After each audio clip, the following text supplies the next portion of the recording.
Hi, my name is Ali. I'm software engineer. Have experience in PHP development for 5 years. In this lesson, I'm gonna teach you how to make a real-time application with WebSocket. So let's create a fresh installation of Laravel.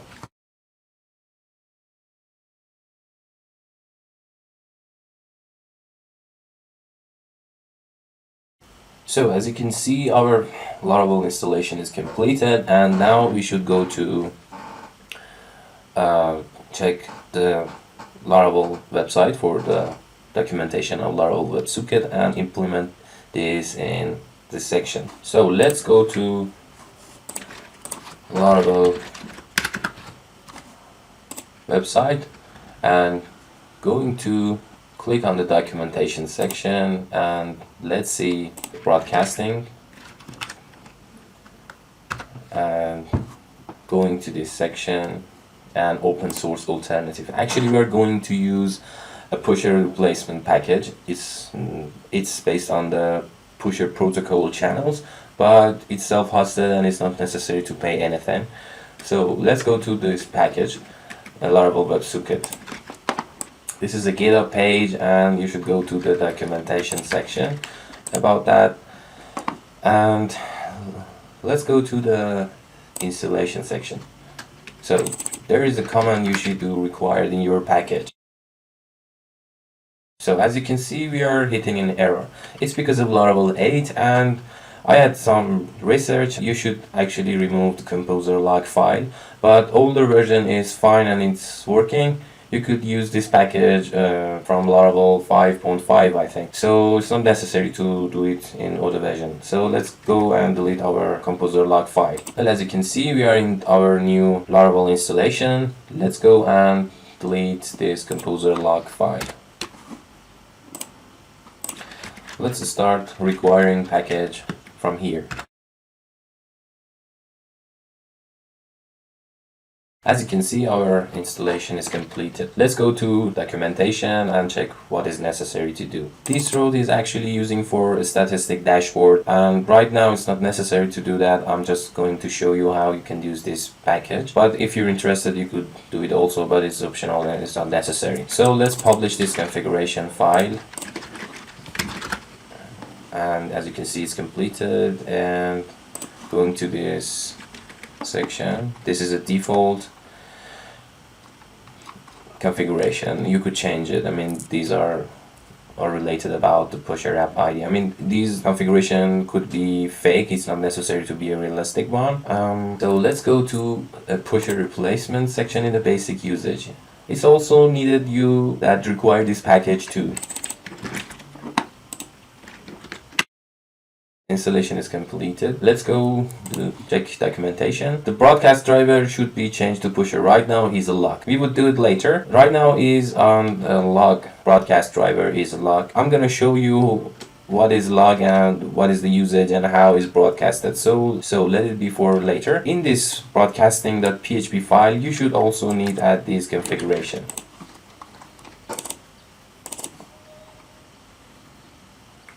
Go to this pusher section and paste this new configuration.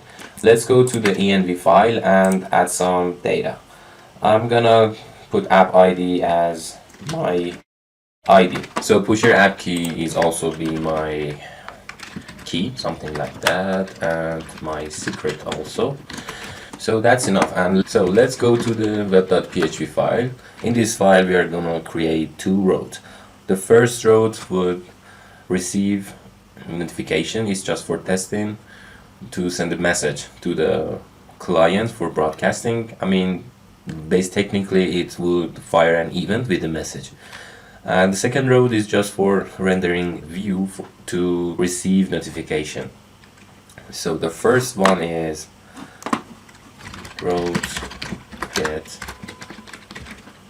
notification sender and function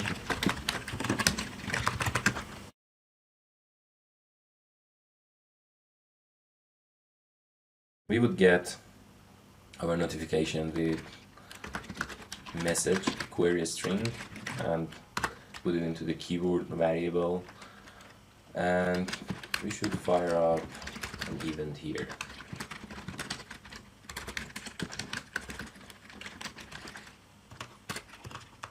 And the second row would be get notification, and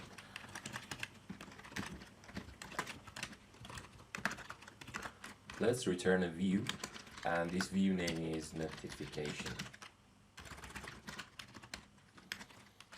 So let's create this blade file.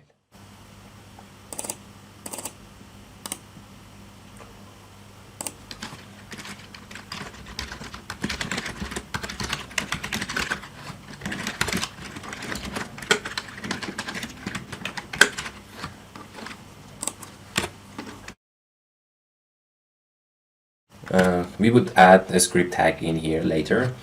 Before that, we should create our event. So let's use PHP artisan make event command to create our event. And the name of this event would be anything that you want, but I'm going to name it broadcasting message to user. So as you can see, an event folder added to project and a broadcasting message to user. So this class should implement, should broadcast interface to broadcast data to user. As you can see, this channel by default broadcasts messages on a private channel and the name with channel name. So I would teach you private channel in the lessons later, but right now I'm gonna stick to the public channel. The public channel, it does not need to authentication, and it could be broadcasted to all users. So I'm gonna change the private channel to a channel and name it to public channel. So the data in this broadcasting message to user is the data that actually we want to send to user. It could be sent in two ways. First way, you could define public property for this class, and there are also a method. It's written in the documentation of Laravel website, and you could just create an array for data that we would send to users. So I'm gonna stick the easiest one, public message. And I'm gonna get this message from the construction of method and initialize this message from here. Let's fire this broadcasting message to user from the two that we wrote before. Event new broadcasting message to user, and so let's fire this notification sender.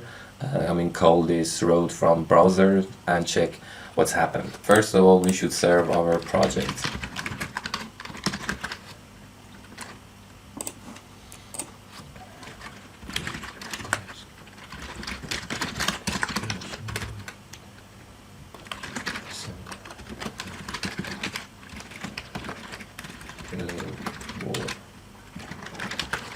So it's called, and there wasn't any error. Let's go to the storage folder in the log section and Laravel log. As you can see, there is a message broadcasted because the broadcasting driver is on log. You see broadcasting from this event on the channel, public channel, with this message goes to user. So let's go to environment file and change the log to pusher broadcasting driver. So we added this. Now let's go to the client section and implement notification receiver in client section. Laravel use Echo package, but you could use this service in any client that you prefer. Any client that has a pusher library, I think you could use this in iOS, Android, or whatever client that you want to implement. So let's go into bootstrap.js file And to add our configuration, let's go to WebSocket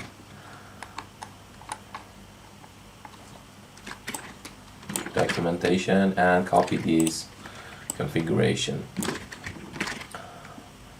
Well, and disable stat is true. It's mostly used for production environment, but right now we are in a development environment and we would set it to false.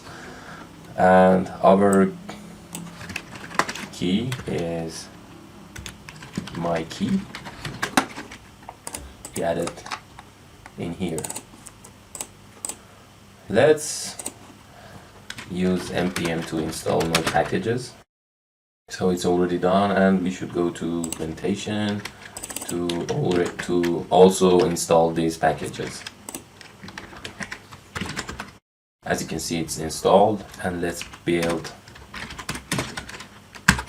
As you can see, the build process is completed. So it would add a JS file in the public directory, and we could use this. So let's add this JS file to in notification page.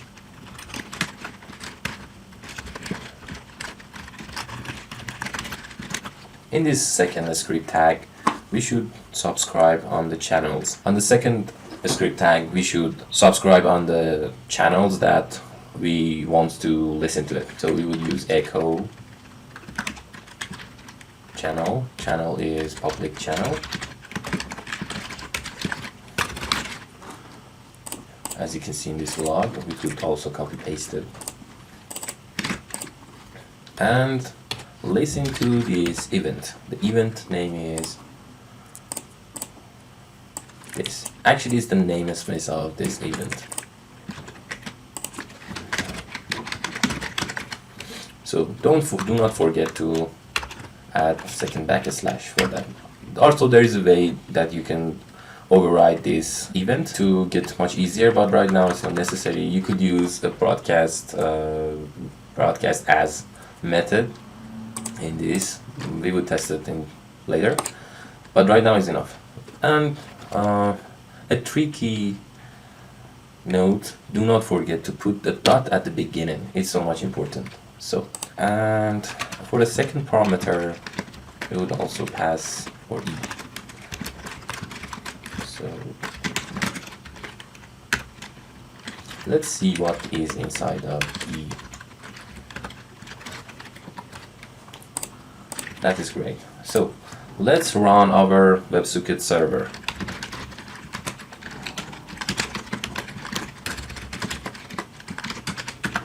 As you can see, our WebSocket server on port 6001. So let's check what we have.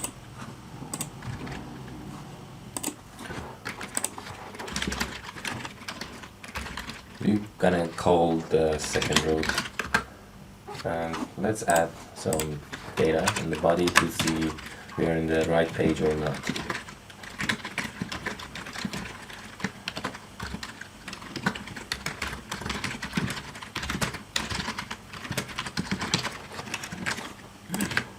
There. So let's open console log.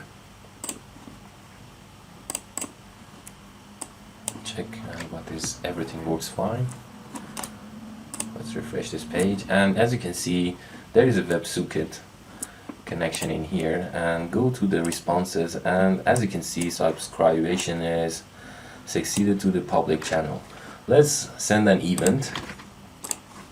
An event came into this page. It's for app event, broadcasting user and data. This is the option just for development. But in the production section, we don't have, you can see just this connection. And let's go to console log, and as you can see, the hello world is received. Checkpoint. So let's try to change broadcasting, the event name in this event.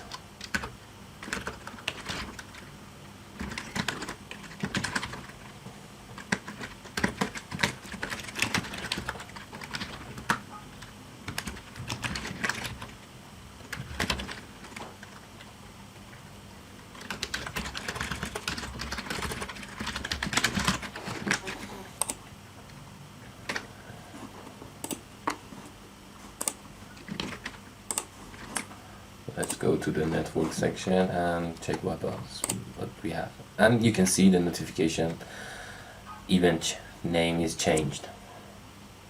So let's change the subscription to that notification.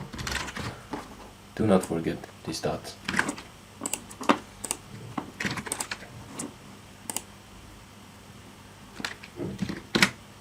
You should refresh this page to get the change. So we can see again, yes, everything looks fine, and you could change and we get the data on this page. Thank you for listening. In the next lesson, I'm going to teach you how to use private channel. Thank you so much.